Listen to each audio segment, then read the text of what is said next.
On parle ou on laisse? Même. Tous tes dessous sont les mêmes. Ça ne change pas. Mais seulement ça a changé quand même de couleur. Depuis que tu as porté. Tu dis, je suis en prière.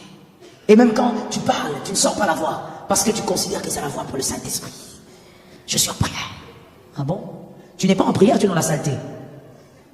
Tout doit être modéré. Qui t'a dit que tu es dedans? Dieu n'aime pas la saleté, en fait. Tu as déjà lu quelque part. Si tu l'as lu, tu me donnes. Si tu ne peux pas me donner maintenant, tu m'envoies même un texto. Ou de Genèse à Apocalypse, trouvez-moi un verset qui parle du ciel dans la saleté. Quand on décrit le ciel, c'est un lieu de gloire. Il y a de l'or, il y a des pierres précieuses. Il n'y a pas de place pour la saleté. Maintenant, toi, tu as découvert cette dimension de saleté. Donne-moi un peu le verset, parce que moi, ça me dépasse.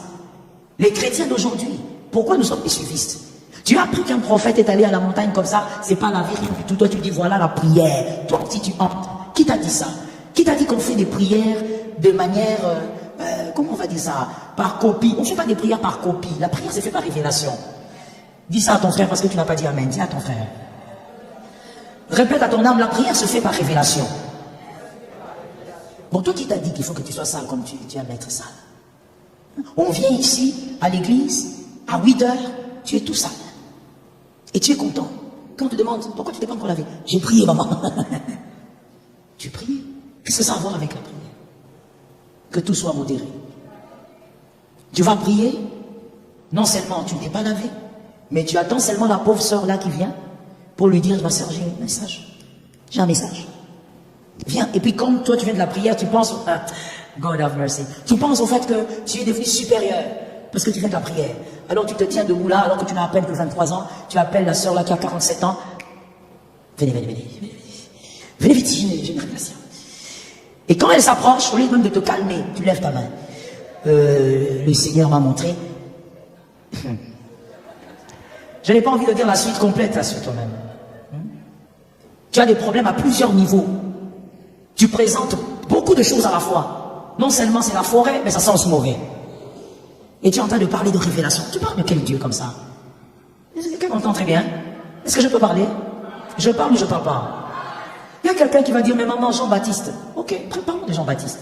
Parce que des fois, on aime parler des choses sans maîtriser ce qui est vraiment écrit. Parlons de Jean-Baptiste.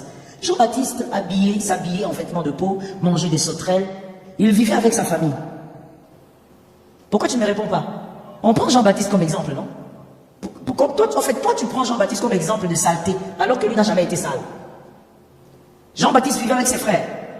Il vivait avec sa maman. Il vivait dans les déserts. Va vivre dans les déserts.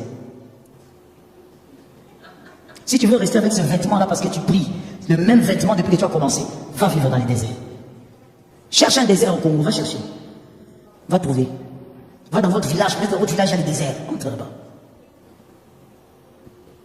D'où viennent ces choses? Ça vient d'où?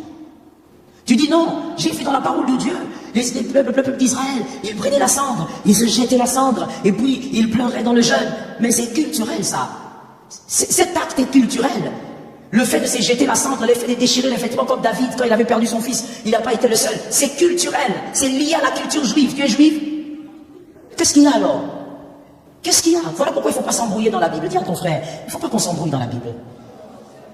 C'est culturel. Est-ce que quelqu'un m'entend? Je donne un autre exemple culturel, peut-être que quelqu'un n'a pas compris. Il y a des choses dans la parole de Dieu qui sont liées à la culture juive. Ce n'est pas à nous de le faire. C'est écrit parce que c'est justement l'histoire d'un peuple. On ne parle pas d'un peuple sans sa culture. Je donne un exemple culturel. Au Nigeria, par exemple, quand une personne veut saluer un adulte, peu importe qui c'est, quand c'est quelqu'un de plus âgé, quand c'est un homme, le garçon se jette à terre et il s'élève. Ils le font tellement rapidement. Il dort à terre, la poitrine touche et il s'élève. Ils le font depuis qu'ils ont 3-4 ans. Ça, ce sont les hommes qui saluent comme ça. Et à telle enseigne que quand ils le font, c'est tellement vite. Parce que c'est leur salutation, leur bonjour. C'est comme ça qu'ils font. Et beaucoup plus chez les Yoruba. C'est comme ça qu'ils saluent, c'est culturel. Toi, tu vas aller au Nigeria, tu arrives dans une église, tu vois un pasteur entrer par exemple, et puis son assistant par exemple, s'incline comme ça et se lève. Toi, tu dis, ok, moi aussi je veux faire ça ici. Ça, c'est leur manière de dire bonjour avec respect pour celui qui est honorable. C'est culturel. Ça n'a pas changé parce qu'ils sont chrétiens. Parce que c'est une manière de saluer avec respect